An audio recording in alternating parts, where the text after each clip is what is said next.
Hello students.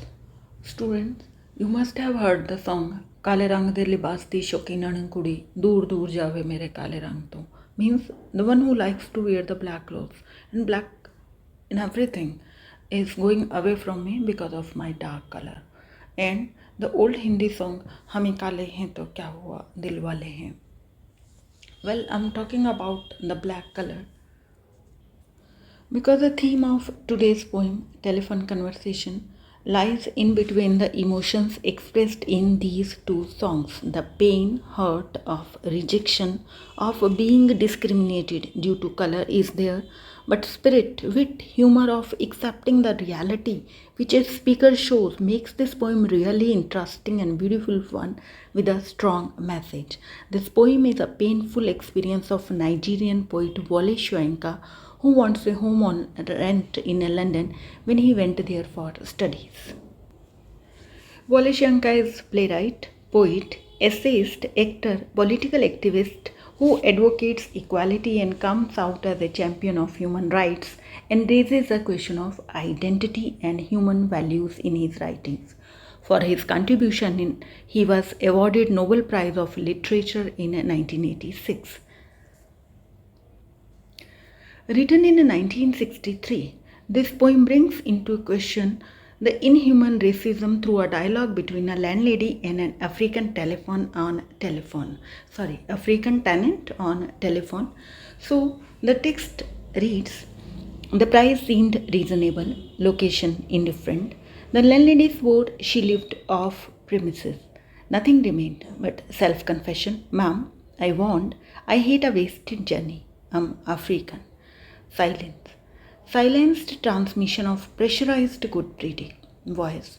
When it came, lipstick coated, long controlled, cigarette holder piped, caught, I was foul. Now, keep this in mind. This is a fact about this poem that it's in free verse. It's a single stanza of 37 lines, but for explanation, for analyzing it, I'm dividing into sections. So these are the beginning lines. And notice, although it's very simple poem, very deep theme, but very simple poem in a language,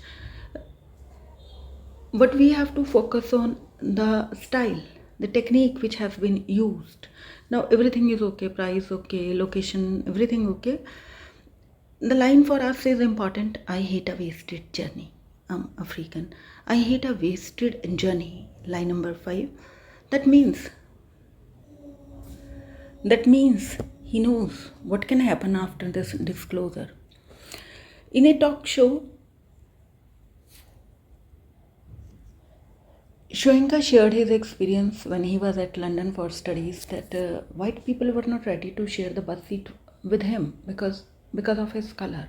And another African writer in a prose piece shared his experience that he was selected for a job interview on the basis of his qualification on telephone, but when he went to the office and they saw his color, he was outrightly rejected there.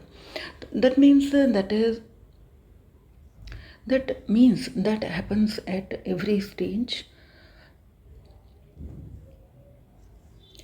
Pressurized good breeding. This attitude is from a rich, educated, and so-called civilized culture and a mature lady. That's why the attitude of the poet also becomes ironic and satiric.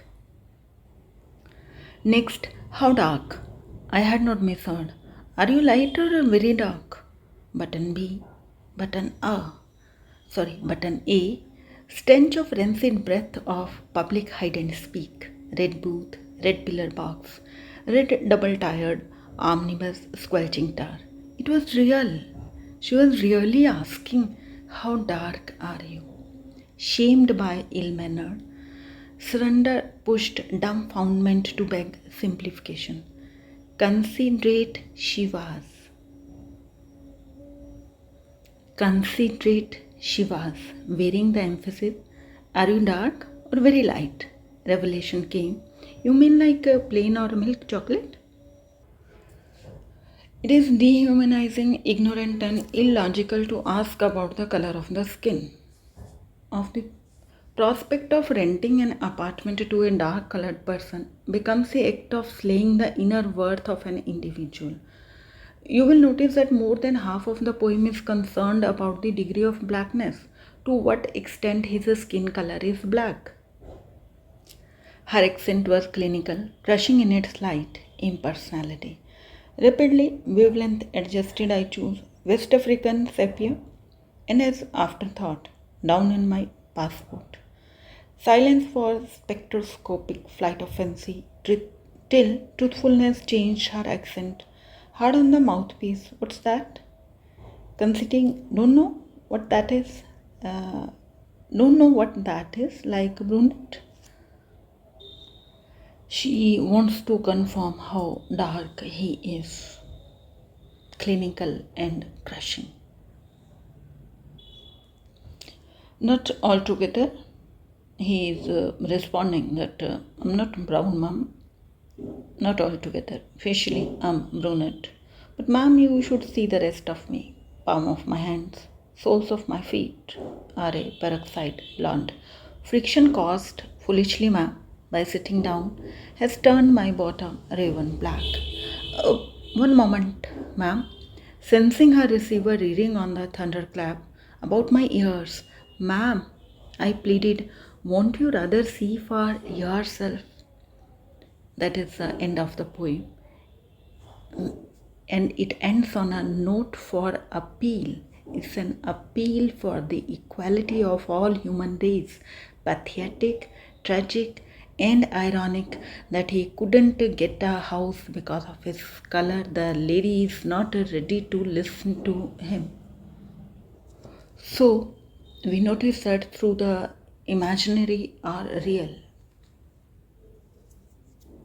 A dialogue between a landlady and a prospective tenant, Shoenka has raised the questions of racism, prejudice, and identity. The poet employs irony, subtlety, sarcasm, wit to show the ridiculousness of racism through a simple poem. And hope you enjoy this poem when you yourself will go through its text, as it widens our horizon to inculcate human attributes in our personality. From the exam point of view, its technique and its theme are very important aspects in question paper. Go through the poem, enjoy it, keep learning, stay motivated for the time being. Thank you, students. Thanks all.